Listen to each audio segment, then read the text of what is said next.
Hi, everyone. This is Buzzing About Romance, a quick shot of romance. I am Becky, and I am joined for this quick shot of romance by Jenni. Hi, Jenni. Hi, Becky. So on this episode of A Quick Shot of Romance, we're reviewing Between Never and Forever by Brit Benson. I'm obsessed with this book. I am too.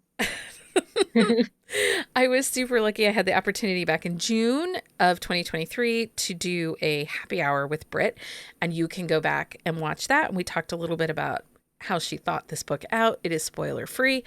And we will keep this review spoiler free because there is so much to unpack in this book. And we are going to do our best because we want you all to go pick this book up. 100%. Like this, yeah, really good book. So we will link the synopsis of this book on our On the Shelf show notes at buzzingaboutromance.com. This was released, and I didn't write it down. This was released on June 23rd of 2023. Tropes: small town, fated to love, single parent, single dad, their childhood friends, she's a rock star, protector, and possessive hero. Yes. Also, content and trigger warnings. You can find those on Brit's website. You can find them on our website also. But we do unpack some drug abuse, alcoholism, religious trauma, and what did you say? Domestic violence. Domestic violence, but also like attempted assault. So there are some big feels in this book. So please care for your heart. Okay, so technically right now this book is an absolute standalone. But when we had the opportunity to talk to Brit, she did share with us that it will be coming a series. And we are going to get these other rock star band members of Savs. Okay, because I was like, I need some books for some people. I totally feel you. I need is it Maylee, the girl? Oh yes. The cute. Yeah. I need hers, Jonah's. Yeah. Yes. We're gonna get all the books.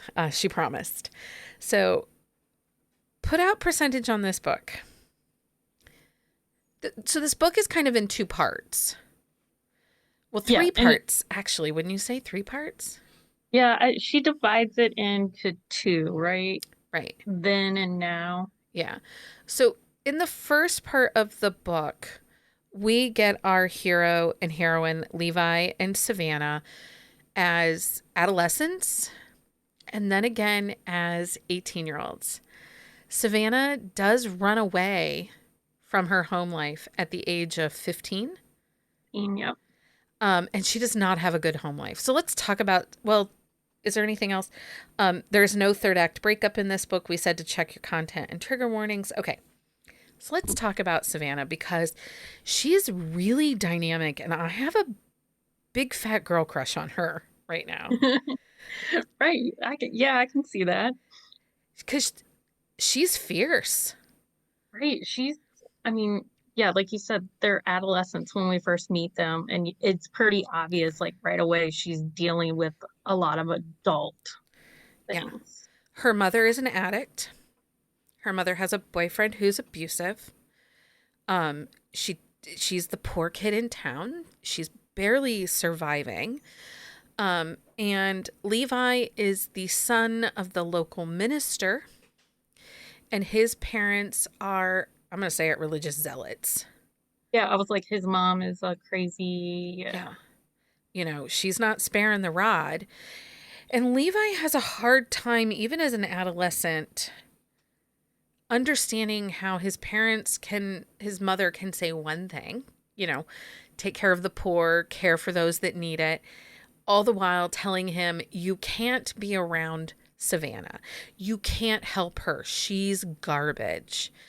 And he continues to do everything he can in his power as a 14, 15-year-old to care for her. Right. And he does everything that he thinks is right, because of the way he's been raised. Like, I related very much to like Levi in the way Yeah. like he's kind of indoctrinated with this like belief system. Like, it's not really heavy in there, but you can see the underlyings of how it affects He his takes a belt for helping her. yeah. And one of the things that's happening in this first part of the book, and this isn't really spoilers, is she's sneaking out of her house at night and climbing through his window for Yeah. for safe human contact. Right. Like, it's her safe place. Like, she can sleep there without worrying. And Levi's mother is just the worst. The worst. And Savannah, at the age of 15, in fear of her mother's boyfriend harming her, and she just can't take it anymore, runs away and leaves. Right. Because she's also like placed with a Oh, that's right. She's taken foster from her family. mother and sent to foster care, and they're worse. They're not, I, probably not, like legal foster parents. I mean, in a small town in the Carolinas, who knows? Right. Yeah. Yeah, not good people. It's not a good, it's not like, yeah, one hell for another. Yeah. So she runs away. And then we fast forward a couple years, and Levi and Savannah are 18, and Levi is in Florida for spring break, and he's at a strip club, and Savannah is stripping. Yep. Right. Surprise! And they spend spring break reconnecting, and then And the and then and things happen. Like, Levi sees where Savannah is. Savannah sees Levi that he's made some small steps to move outside of his parents' shadow, but he's still very much living. right. What he wears, the polos, the button-up polo and the khaki Yeah, it's like shorts. you can so picture him because like he's hanging out with a rock band and yeah, he's Yeah, a guy with boat shoes and yeah. right. And she gives him whiskey and orange and old fashioned, and um he isn't quite sure what he's supposed to do with it. He takes his first drink and he's like, it's pretty funny. It is. Um And Levi himself, so as they are spending this week together, he's getting ready. The next morning, he's getting ready to leave for the airport because their time apart has come to an end. And he gets a call that changes things. Right? Like, yeah, because you said there's no third act breakup, but like this is like the I don't know. Middle of the book breakup. This is a dark Yeah, moment for the two of them. yeah. Because he gets a call that a girl that he slept with one time is pregnant. And she says he is the father. And so he has to go home and deal with that. And Savannah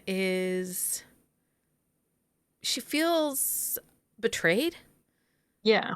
Yeah, that's a good word for it. Like she's not going to deal with that. Like she knows that Levi's going to do the quote unquote right thing. And was she a virgin? Wait, Yes, she was a virgin, and she and Levi had sex, and she was a virgin. Because it was one thing she could control. It was one thing that she owned. And it was power for her, which it made sense. Given everything she'd been through in the last 5 years, it made sense. So she basically tells Levi, go and don't come back. She feels really betrayed. Yeah, and I'm the way it's written is such like it's so powerful. Like you feel her emotions of like this gut wrenching like Yeah. safety net being kind of like pulled out from under you. So fast forward 6 years, right? 5, 6 years. Yeah. And Savannah is leaving the band that's been touring, and they've been very, very successful. She's leaving the band to the band is breaking up, basically, guys. Like, they're not on the same page anymore. And the way Brit writes this is Savannah has come out of rehab and she needs to do this to save herself. Right. Like they have been the like classic stereotypical like rock and roll, like party too hard, like almost everybody in the band's in a bad place. Yeah. Yeah. And so, in order to save herself, save her sobriety, and move forward, she has to walk away. And her label and her manager are not happy about this at all. So yeah, they're like trying to spin it. As best they can, right? And they've spun it that she's engaged to the guy that she was on again, off again, that's part of the band. Who's, again, not a great person. I think if Brit writes him a book, she's going to have to redeem him a lot. Right? Like, yeah, because there's some, yeah, Yeah. So she's, brother, and yeah. yeah. So she's in this, she's got a starring role in a movie, but the movie is being filmed in the next door to the small town she grew up in. And she is nervous about going back. And I love this feeling that Brit gives us when we have this situation because, you know, a lot of times when you have the success story, like she came from nothing and now she's exalted to this high-end rock star, movie star, that this homecoming should be huge and ticker tape parades and exalted return. She's trying to sneak into town. She doesn't want to run into anyone, and the town doesn't really want her there. Yeah, yeah, that's what it's, yeah. She does not want to be seen by anyone she knows. So, but the way that Britt writes that is you get the feelings and the emotions of this town and how oppressive it had become in her life. Right.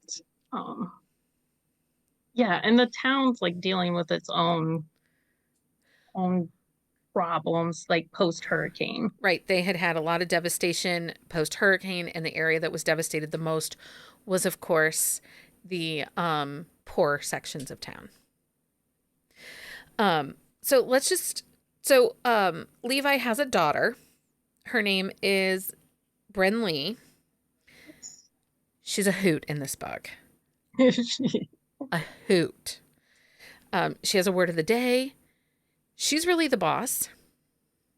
Yeah, like they call her the boss. Yeah. Like boss.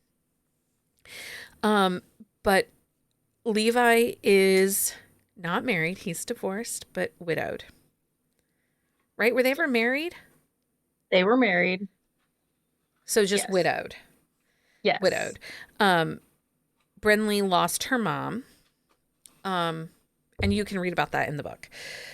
Yeah, I'm like, we're getting to the like We're getting to a little spoilers, so I don't want to go any farther. Let's talk about Sav a little bit now, because we talked about her as the past, but as she's coming into this town to do this movie, she brings some friends with her. Oh yes, Red. She brings Red, who Oh. was the bouncer bodyguard at the strip club. Right. She takes Red with her as they've toured and stuff, and he's a hoot. He prefers his coffee drinks with whipped cream and all the sugar. Yes. Well, she just wants it straight black. Like, they're total opposites. But Red is that father figure that she never had. Yes, he's very protective of her and tries really hard to like let her do what she wants, but Yeah. He's a lot of times the voice of reason yeah. and holding her back. And not in a bad way. In a Right. Yeah, just so she doesn't like act on her feelings right away or Right. make a spontaneous decision. We also have Ziggy Stardust, the dog, the mutt, who comes into this book. I think he's going to eat the couch. So I totally pictured this dog as like your dog. Oh, yeah, totally. Like crazy, ridiculous dogs. Nope, got it. He is uncouth and he's a wild man, and Ziggy is like the best dog ever. But I think we needed that. So I think Britt realized that in this book with so many heavy topics, we were going to need a couple things in place that brought us some little moments of sunlight, you know, peeking through the clouds kind of feel. Because we get that with Brenly, And is it Keith that drives her around everywhere whenever she wants to go someone? Oh, is it Keith or I don't know. it's one of Because yeah. Levi owns a construction firm. He builds houses, but he has also been contracted to build the movie set that Sav is working on. So she now has to see him all the time. Fantastic. Um, because she's trying to avoid him in particular. Yeah, I mean, her feelings have been like completely obliterated, and yeah, she does not want to revisit that. No, because, so one of the great things in this book is two of the big topics that Britt really gives us is trust and how you move forward when the one you trust the most disappoints you. And then the other topic is boundaries. Right. This book was so great about defining boundaries and listening to what works for you. And what works for you is not going to work for everybody else. And you better respect that. Right. And it just, the way she develops the characters, it works so well because, like, as a recovering addict, like, Savannah's gonna have those like boundary issues and like have to learn how to be like, no, this is the line. Yeah. And Sav does not know where her mother is. She has no knowledge. She knows that she sends money to her mom, puts it in an account for her mom, but she's been no contact with her mom in 5 years. Right. So, and that's a chance of coming back to this small town is running into her mom. Right. And she has no idea. Like, she's assuming she's not dead because the money's still going into the bank. But Right. No one's notified her that her mom is dead yet. right. So, and there's a lot of moving parts. So that was one of the things I felt was really impressive with this book was there were a lot of moving parts and a lot of small nuances to this story. But the pacing was phenomenal. I agree. Yes.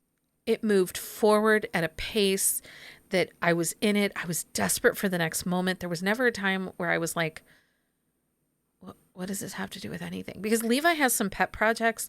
He goes and he visits his mother, but he doesn't take Bren Lee with him. Like there's all these pieces. And they all interconnect. Yeah. Because there's even Bren Lee's mother, there's her parents that are creating another piece in this story that plays into how things go for him and Savannah.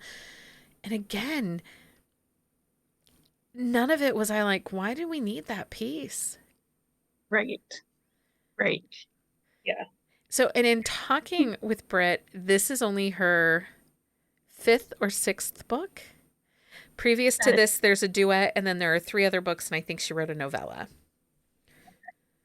Impressive. Because, yeah, like the way it all interconnects. And like you said, there's no pace. Like, there are times when things move really, really fast and you have to like catch up. Well, and honestly, I could have read 200 more pages in this book. Right. There was nothing in this book that I was like, why are we here? It was more like, can I go back? And I do think that this is one of those books too that if you reread it a second time, you're going to pick up on so many small nuances that you didn't get the first time. Yes. So I don't know. And that ending, we all know toxic Becky book trait. I don't often read epilogues. This epilogue made my heart so happy. Yeah, because I think I was like to the epilogue and I'm like, she had to have read this. Like, you couldn't have, yeah. I needed that epilogue, not because I didn't feel that they had a solid HEA at the end of their book. I needed that epilogue because I was not ready to let go of these characters. Yes. So you just need to see them being okay. I need to see them being okay, but I also just I loved them all so much. And again, there are some characters in this book that I'm really, really, I hope she was teasing that like book 2 would be next. It's not. We're actually going back to her This Is Life duet from one of the characters from her This Is Life duet. So, and if you haven't read that, highly recommend it. It's very, very good. And there will be a Should You Read It in our Patreon for the duet. So anyway, Jenni, thank you so much for joining me for this quick shot of romance. Thanks for having me. Until next time, everyone, happy reading. Find us on Instagram at Buzzing About Romance or on Twitter at Buzzing Romance. If you like the podcast, please leave a review. If you'd like to support us directly, join the Bookcase and Coffee Patreon and receive exclusive content only available to Patreon members. Check out bookcaseandcoffee.com for our on-the-shelf show notes.